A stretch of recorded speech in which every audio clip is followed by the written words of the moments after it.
First up clash against Tasmania started well for the Redbacks, with the home side restricting a star-studded Tassie team to 9 for 221 from their 50 overs. Johan Botha was easily the best with the ball, taking 3 for 42 from his 13 overs, while fellow Offie Nathan Lyon took 1 for 51 from his 13. Phil Hughes began the run chase well, making 37 off 38, and Dan Christian made an unbeaten 81, but unfortunately he ran out of partners as the Redbacks fell by just 3 runs.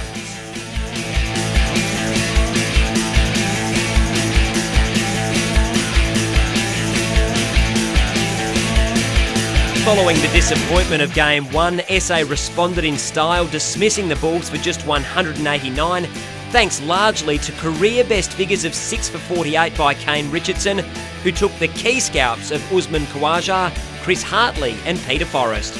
That total was never enough for a red-hot Redbacks top order. Michael Klinger again underlining his importance with 72 from 82, while Phil Hughes remained unbeaten on 95 to help the Redbacks to a 9-wicket win as well as a bonus point.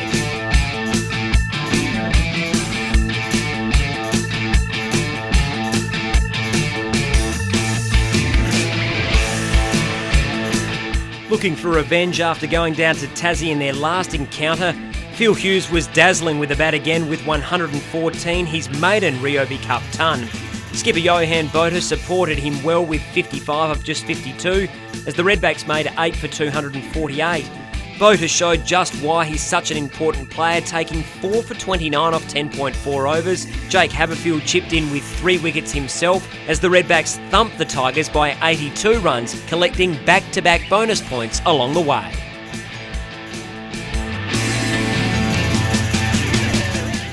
WA looked to have the match in control after the Redbacks found themselves in trouble at 5 for 61.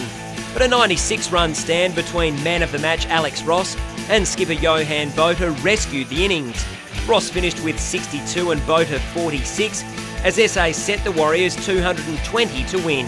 And that proved to be enough, with a solid bowling and fielding display helping the Redbacks record a 3rd straight win. Dan Christian and Kane Richardson were the best with the ball, taking 5 wickets between them to help the Redbacks to a 14-run win. So the leaderboard at the halfway stage of the Ryobi One Day Cup: Johan Botha leading the way on 64, Phil Hughes second on 57, and in third place on 51, Kane Richardson.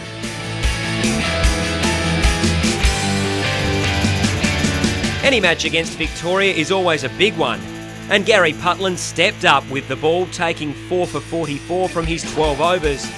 Even so, the Bushrangers made 241, but Michael Klinger and Phil Hughes were at it again, 88 and 73 respectively, helping the Redbacks record a well-deserved and hard-fought 4-wicket win.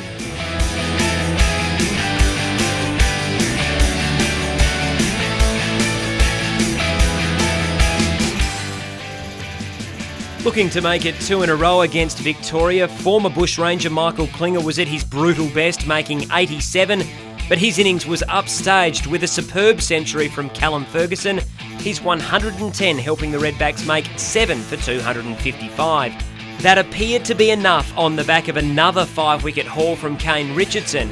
Jake Haberfield took another 2 wickets as well, but it wasn't enough as the Vics scraped home by 2 wickets.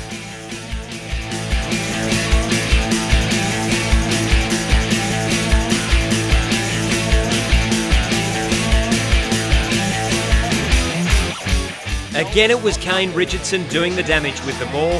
His impressive figures of 6 for 51 from 13 overs, his 3rd 5-wicket haul of the Ryobi Cup, and helping restrict the Blues to 8 for 264. Callum Ferguson again led the way with the bat, but his 78 was the only half-century in the run chase. Young gun Alex Ross the next best with 32, the Redbacks going down by 56 runs.